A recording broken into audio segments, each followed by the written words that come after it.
Southern Fried Asian. I am your host, Keith Chow. Joining me on the podcast, we have a Renaissance man. He is a flautist. He is an actor. He is a performer. You know him as Father June on Warrior on HBO Max. He's also starring in the brand new film, Boogie. He is Harry Young. Welcome to Southern Fried Asian. Thank you for having me, Keith. What a pleasure. I love what you're doing here. Thank you. I was so surprised to learn that you spent some formative years in Texas that even though we met a couple years ago at Comic-Con, I was like, can you be on the podcast? Of course. I mean, I have a lot of fond memories of Texas. You know, Texas has a bad rep, right? Especially recently with the running off the Biden-Harris thing. I mean, you know, of course, everywhere you go in the world, you have the yin and yang, you know, the light and the dark. So I had some great friends growing up in Texas. You know, they were like Southern. I mean, I would call them rednecks with affection. Sure. And because I would, you know, I know, you know, my brother is a yellowneck, you know, because he spent, you know, he just adopted Texas even more than I did, you know, the Southern, you know, he was pulled into a certain community of friends. And so was I, you know, we were, you know, slightly different ages. So, I was, you know, born in Oakland, California, and my dad bought the quintessential Chinese restaurant in the middle of nowhere. Right. Texarkana, Texas. So Texarkana. I love it. You know, and a couple of things, you know, I wanted to get into when I learned that you grew up in Texas, and not only you grew up in Texas, but you grew up in a Chinese restaurant in rural America, because I have a very similar story in that my family bought a Chinese restaurant. Well, actually, they bought an American restaurant and converted it into a Chinese restaurant in rural Virginia. And I actually wanted to get your opinion on this, because as longtime listeners of the show know, I have this crusade where I defend to my dying breath the authenticity of American Chinese food. Oh, yeah. And I wonder, as someone who grew up in a Chinese restaurant surrounded by non-Chinese people, like, what is your opinion of, like, the quintessential American Chinese restaurant? Well, it's funny that you ask, because, you know, I just went to get my vaccine shot, and I went to Harlem, you know, and there's some really good Chinese restaurants in Harlem. Oh, yeah. And hood Chinese is a whole nother thing. That's a whole other thing. So that's another genre of what we're talking about, right? Of American. And so, and when my brother visits me, my yellowneck brother, he goes to get the Chinese fried chicken wings from Harlem. Yeah. Because they're really unique and special, you know? And I just, you know, I got some and I brought it home because it's like, it's so real. I'm sorry to keep you from your chicken. No. It's so good. It's so good. And it's not, you know, it's half Chinese and half Black Harlem, you know, right? And Chinese like to assimilate, right, into the local cuisine. I don't know if you saw the movie Kung Pao. Is it Kung Pao? In Search of General Tso. In Search of General Tso's, right? Like, you know, you go to Louisiana and they have sweet and sour gator, you know, right? That kind of stuff, you know. I think wherever the Chinese go and they really assimilate something, I think it's real. You know, like Chinese Americans are real, right? You know, our food is real. And, you know, it just depends, again, how much of the authenticity is assimilated and mixed as opposed to, I mean, it just comes down to good food and good cooks. Yeah. Yeah, right. Because I think, you know, as someone, again, who grew up, that's the food that I knew as Chinese food as a kid, right? It's not like I had a Chinatown down the street. I could just get dim sum, you know. And so when I see a lot of, like, the younger generation of Chinese kids who clown like General Tso's chicken, like I remember seeing BuzzFeed videos or like even the Fung brothers taking Jeremy Lin to get some like inauthentic Chinese food, and like they're laughing about it. It kind of hurts me in a way, because I feel like that's the authenticity that my family put into it, you know. Yeah. Just because it's not what they serve in Hong Kong or Chinatown, it doesn't make it any less authentic to me. Yeah, and even Chinese food is so diverse, and even Hong Kong is different from southern China, Guangzhou. Right. And the Hoisan, I mean, it's very different, right? The real southern Chinese food from Hoisan is steamed. You don't get a lot of steamed food in Chinese restaurants. Chicken. Exactly, and steamed fish, right? I mean, there's nothing better than that. Just ginger, scallion, garlic, steamed fish with a little with the whole thing. Yeah, with the eyeballs. Yeah, with the eyeballs. I mean, you know, that's not really something that you get in America, you know. So I think a lot of it just comes down to the chef of the restaurant too. In the end of the day, you know, I was lucky that I always tell my kids that it's like my mom was a great chef. You know, my dad was a good chef, not as great as my mom, but they both cooked at the restaurant. Right. And because of that really unique, special thing, you grow up with a taste of understanding what's good. And my kids had that, you know, and I always feel sorry for people who don't know how to eat. And when they say, oh, my mom couldn't cook. And like then you kind of miss out on something, you Yeah. develop a sense of what good food is, and then that kind of like guides your life. Right. So what was it like? You spent a few of your formative years, your like early teen years, like kind of that tween 12, 13, 14. Like, what was it like for you to come from? Did you come straight from Oakland to Texas? What Yeah, I was mean, that culture shock like? Because oh 12 is already a rough year. And to move from Oakland to Texas, East Texas, not even Dallas or Houston, but like rural yeah, East Texas. What was that like? you named it, brother. I mean, I was born in inner city Oakland, in Chinatown, and then I went to junior high outside of Chinatown. And even when I stepped outside of Chinatown in Oakland, I suddenly realized, oh my God, the world is not just Chinatown. Mm-hmm. Oakland was black and Mexican, a Mm-hmm. lot of black and Mexican. In my first day in junior high, I was like, oh my God, this is a whole other world. So I spent a year in junior high there. And then I went to Texas, a whole other culture shock, from inner city Oakland to Texarkana. And, the first day I walked, my brother had to bring me to Pine Street Junior High, in Texarkana to enroll me. And he pulled up in his Camaro, and he's like, "Good luck, dude." He was like 16, right? And I was like 13, and I didn't even, he was like, "You're the only Asian kid in this school now. Good luck." Yeah. And that day, I enrolled. I went into class, and it's one of those situations that they play out in these movies where there's a new kid in class, and they Mm-hmm. go, "Oh, we have a new kid in class here from California. Let's all say hello to him." And what's your name? They're expecting me to speak in broken English or something, and I say Right. Perry. And they go, "Oh, well, he sounds like he speaks English. Will you read something for us, Perry?" In the English class, thinking they're gonna get some joke, a laugh out of that. And I read a paragraph, and I'm like, dead silent. And I just, oh, okay, nothing. And then she had another student read, and he could not read. And I was like, oh my God, I just went back like 5 grades or something. These guys, Right. they can't All of a sudden, you're read. the smartest kid in school. And I was Asian, like an alien, because they'd never seen an Asian in person. And here's an Asian reading, something out of like their history book, Right. and Better then than they can. yeah, better than they can. And that kind of, it was just a little shocking. And then I went to lunch, right? I walked into that cafeteria, and then another one of those moments they play out in these teen movies.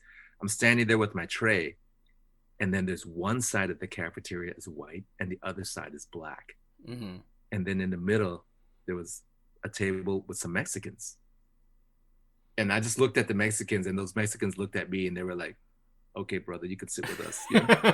It was like, where else was I going to sit? There was no table of Asians, Right. it You was just, literally were the only one in the I entire was the school. only one in that whole school. And then, so you're like at 12 or 13, I was turning 13. You're just going through puberty, your Yeah. hormones are raging. You're like, what the hell am I doing here? So there are 3 kinds of people, right, in Texas that I kind of really found. Mm-hmm. You have the jocks, Mm-hmm. then you have the Aggies, who You are, might have to explain what Aggies are. Like Aggies are farmers, kind of like yeah, cowhands, right? exactly, children of the farmers. They're a big, big community. They drive trucks with shotgun Sure. wax and all that stuff. And then you have actually 4 groups. And then you have the geeks, and then you have the freaks. So if you remember Freaks and Geeks or the Yeah, TV yeah. show, it's like, where do you fit in those? And I was lucky that I found the community in the freaks. And the freaks were all just like cool people with long hair, and they smoked pot and they cut school. Nice. And so, yeah, so I fell into that crowd, and they were actually quite cool and beautiful people, very open, very curious about me. They were not racist at all. I feel like, I always think about where some of my close circle of friends are. That's a story of like, rural America that you don't hear a lot about, because I think there is a stereotype of rural America as just closed-minded, racist rednecks, right? I mean, again, I grew up in a rural community, and there were your share of like racist jock, whatever. But there was also like, yeah, an artistic community, like people who were into the arts and who were more open minded. Back then, there was no internet, so like, thank God for like MTV, and that we could watch like 120 minutes or Yo MTV Raps and know that there was culture outside of like the mountain valley we lived in. Right. This was pre MTV. So Right, for you, yeah, we exactly. basically had to like search FM radio for culture.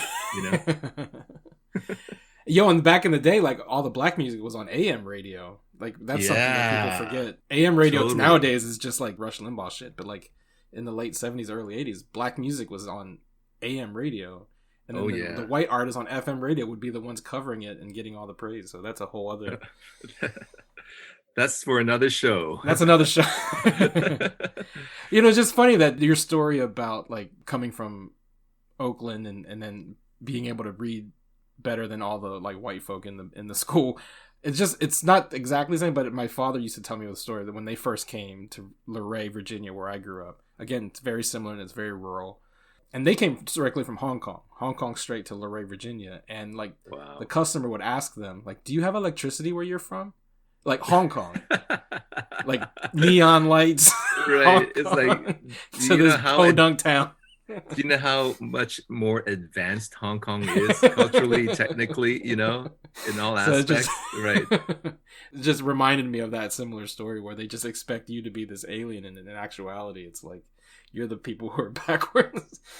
It's kind of I have really fond memories of those times because I felt like there was an innocence about everyone, even though there was a kind of racism that's different, in terms of the Ku Klux Klan existed in Texarkana. They had a chapter there. Even one year there was a march down State Line Avenue, and so you could feel the tension, when the Ku Klux Klan was marching, But like I feel like from the white people towards me, they had not developed a sense of Asian stereotypes to sort of be against or judge me by, because they simply didn't know. It was so rural, and I was like, they never met an Asian person before.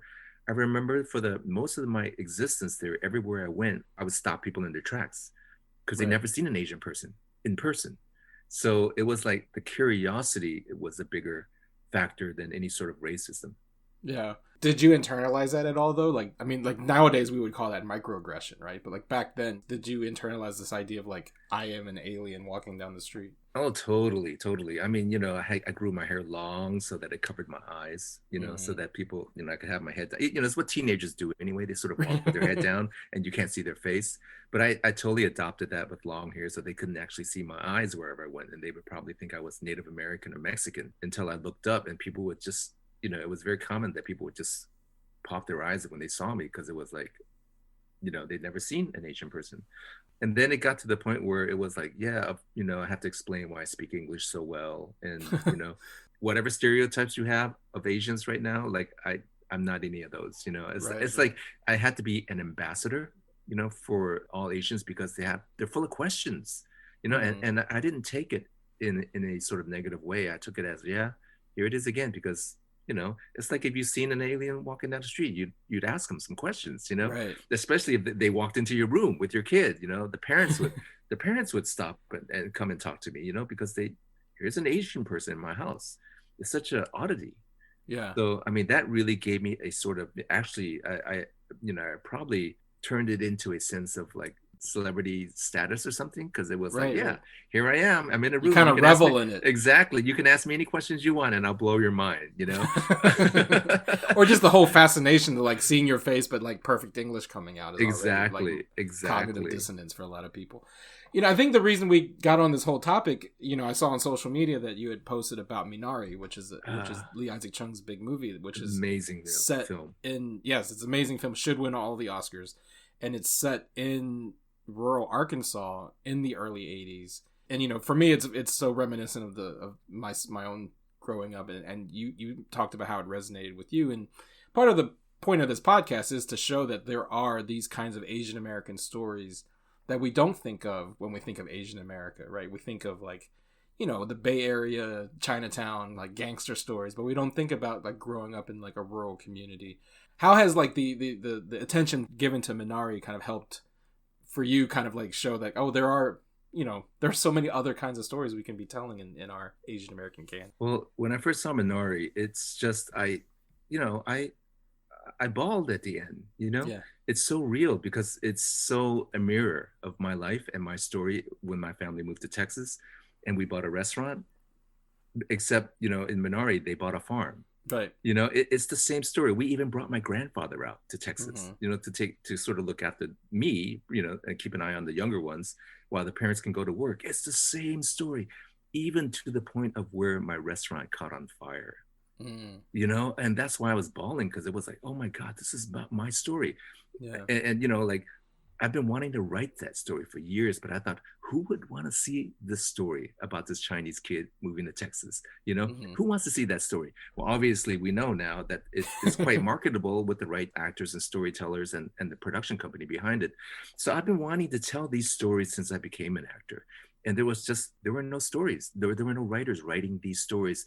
Or if there were, they were not being presented or given the light of day so that other Asian Americans or other directors can see them and produce them.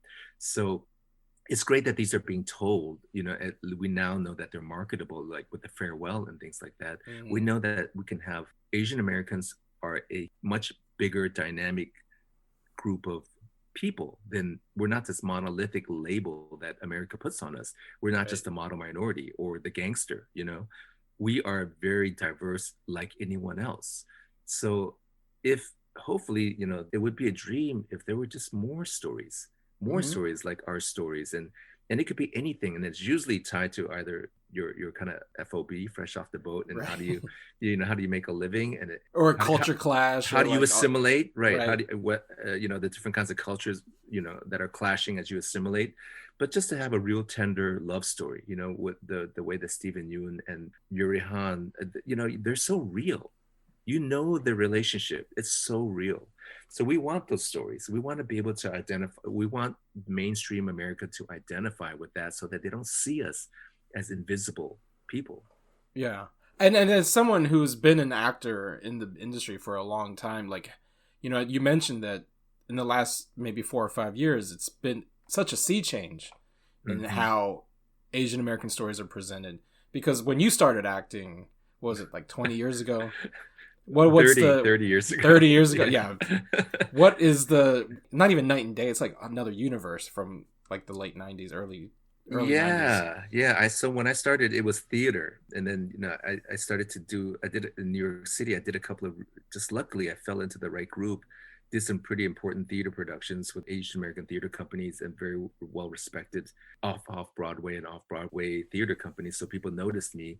I started to meet people, and people would say, well, how are you making a living off theater? You should try film or TV because it pays, And so this was by 92 or 93. I tried to audition for TV and film, and there was nothing.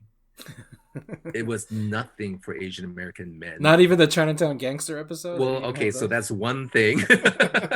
That's one thing in the Law and Order episode that year.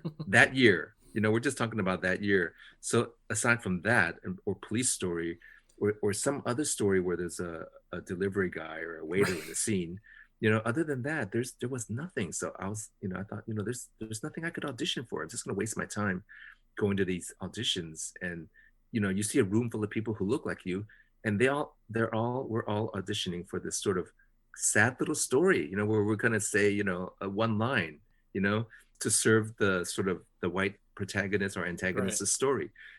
And so it was in that room where I met Waylon Quintero and Richard Ebahara, and we said, we should make theater. We should make our own work because we have stories to tell. And so we made a group called Slant. You guys were such an influence on me when I was in college that, like, my whole journey towards even becoming Asian American I talk about was something that didn't even occur to me until I went to college. Like, I think, just the notion of, like, being more than just a Chinese kid, like, that was all I knew. I didn't realize there was like a whole community of others like-minded Asian Americans, and part of that, like, identity formation happened in college. And I used to attend it was called the East Coast Asian Student Union Yes. back in the day. Now they added another A, so it's like East Coast Asian American Student Union. But we saw you guys a few times, and That's so I didn't even realize until like literally a few days ago that like you were the same Perry Young from Slant. So it's so that's one of those stories I also wanted to write about. It was like, we started a documentary of like, what is it like for 3 Asian guys in a group called Slant to tour America in a bus, So we basically had that lifestyle for about 4 or 5 years. We were driving to different colleges and universities across America to perform.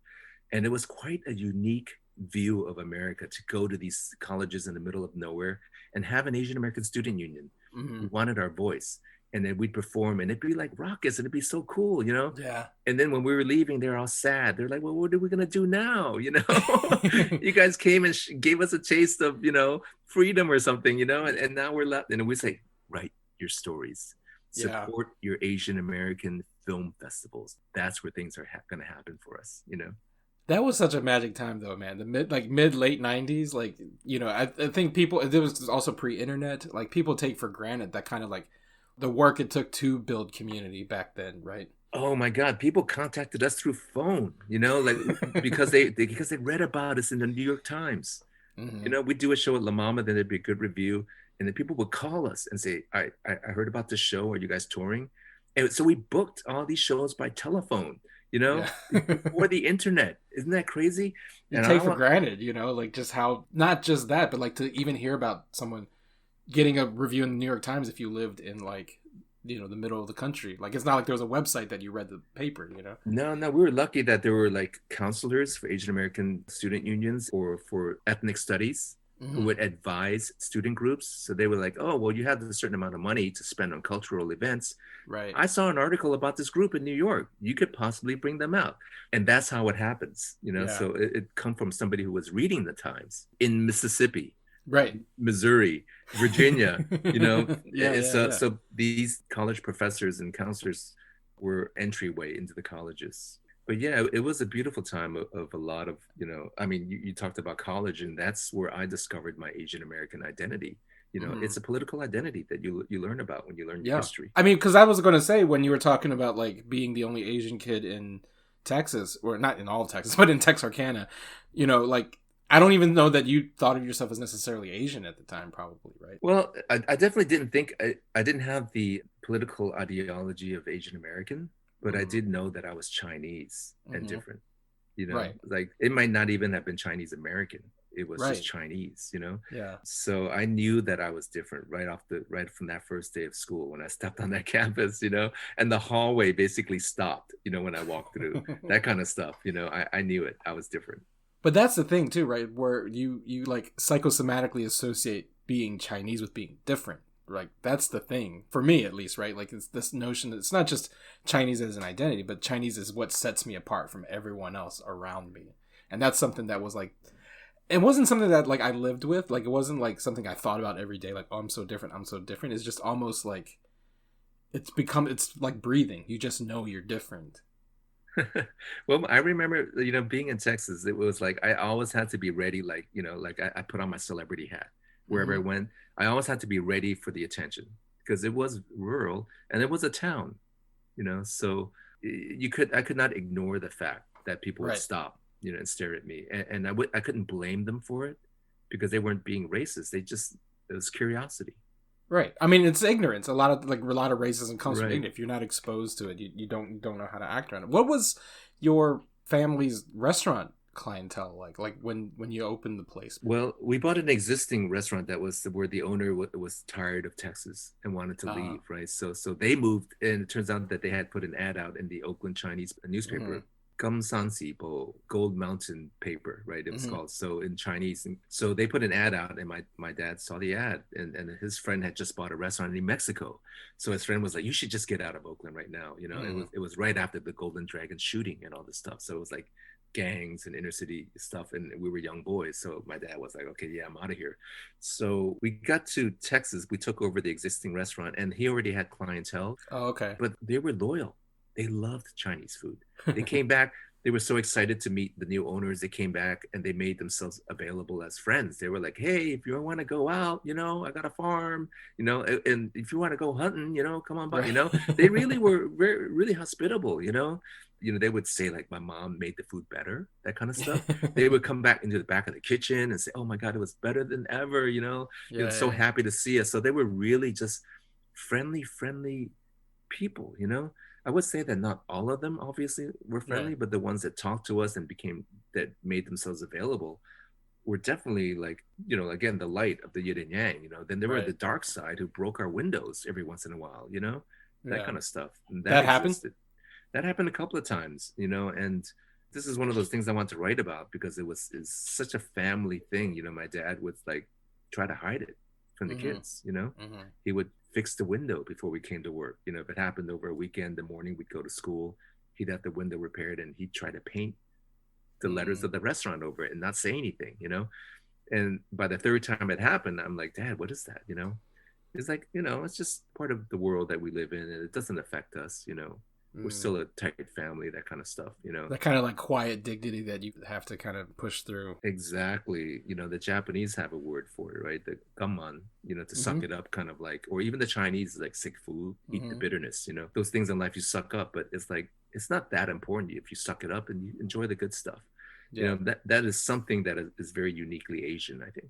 Yeah. So after your time in like experimental performance theater, you decided to like take a shot at acting in, I guess it wouldn't necessarily be Hollywood, but like the Hollywood machine. But I wanted to talk about, we were talking about how adaptable Chinese culture is, and Bruce Lee famously says, "Be water, my friend." Right? You put water into a cup, it becomes the cup.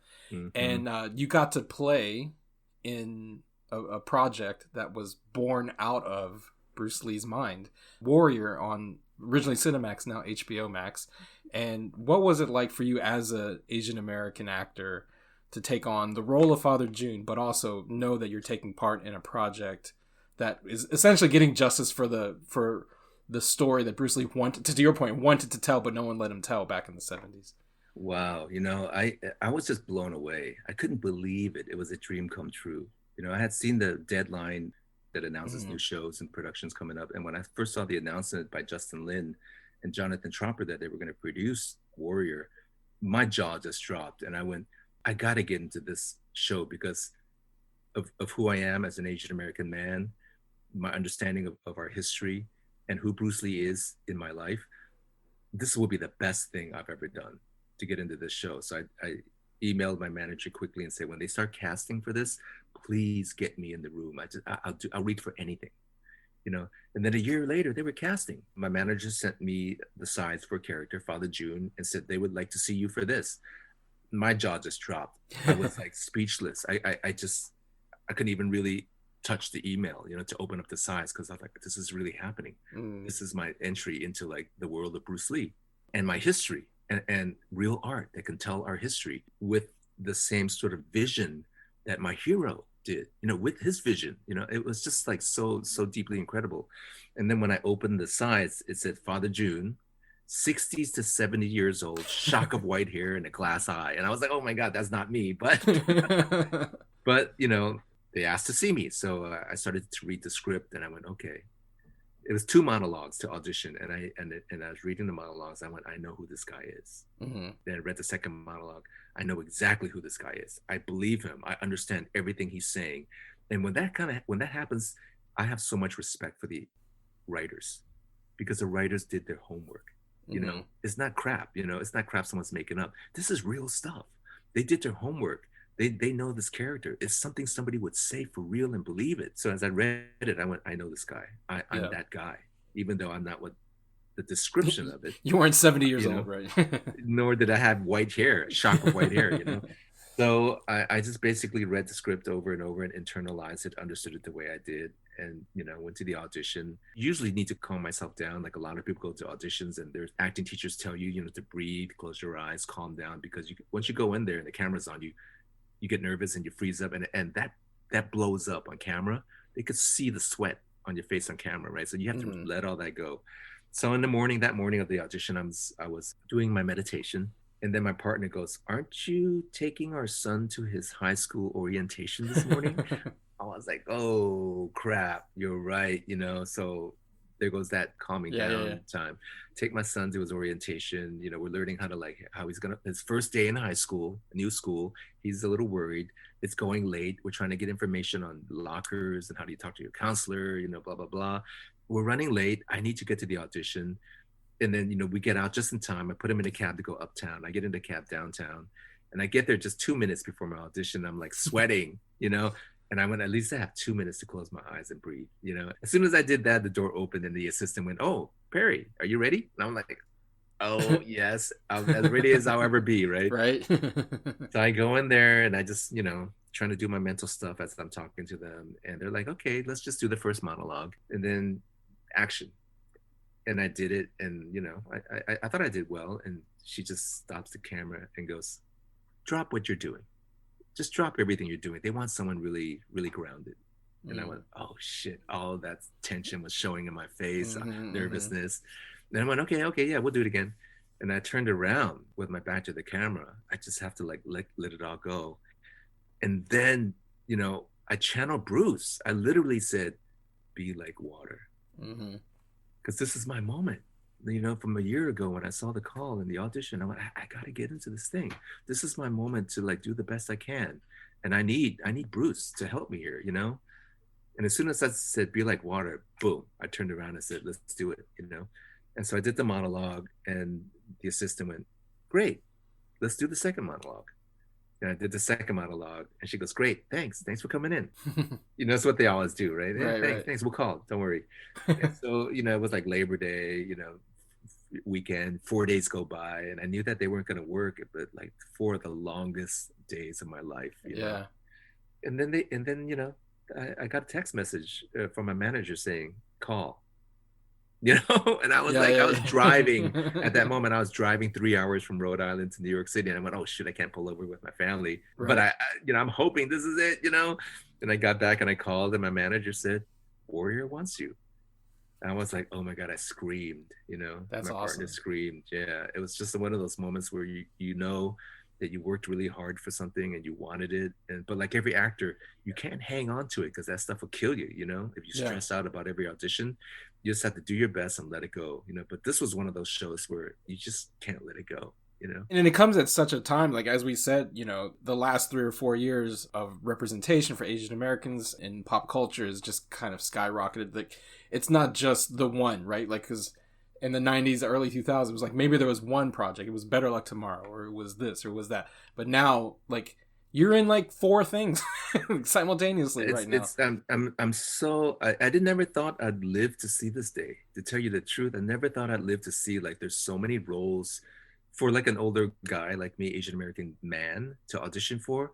I literally thought I would never see that day. You know, in the 90s when there was just nothing. It was like a desert.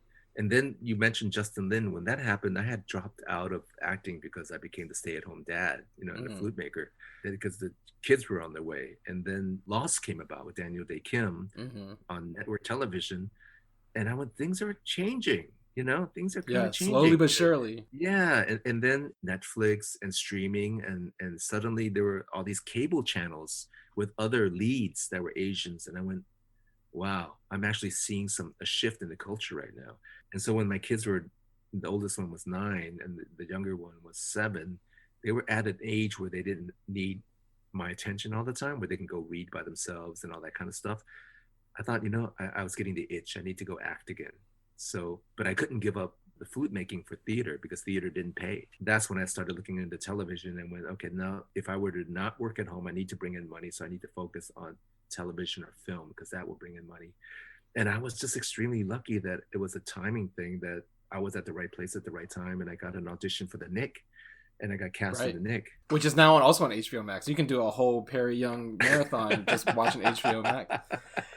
You know, and I think maybe being a dad helped because like now your most iconic role is Father June, and you also play Boogie's dad in Eddie Huang's directorial debut. What was that like? One, working for a first time director like Eddie Huang, who's a personality in and of itself. He was a first time director. I'm sure he didn't lack confidence behind the camera on Boogie. What was working on Boogie like, which is now out in theaters for everyone to go check out safely with a mask, hopefully. I was really honored. You know, I was completely honored and humbled that Eddie cast me as the father. I just thought, no way, you know? I mean, thinking about all the other actors that are out there in the world that could play this role, why did he cast me? But, you know, I have so much respect for Eddie. Very clear in what he wants, very like passionate in what he wants. And you could tell these things aren't new. Like he had that clarity and passion and the ideas for the script and the scenes all his life. It's been in him all his life. So to work with someone like that and to connect with that passion, you know, is something that we all want, you know, to experience when you're collaborating with people. You want people that are passionate and generous and can share why they love this thing and why they want you to bring that, you know, it's like don't you see how much I love this? Or don't you love this? And it's like, Eddie, you don't have to convince me, dude. I love this as much as you do.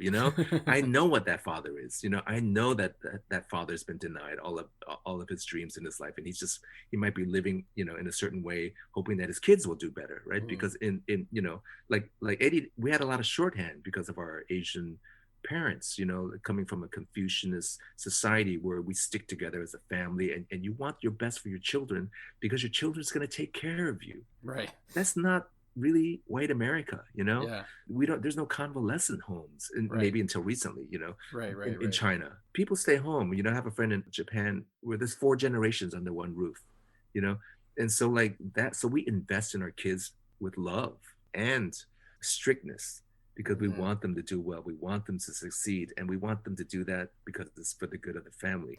So a lot of that part of Boogie was like, a shorthand already for between Eddie and I.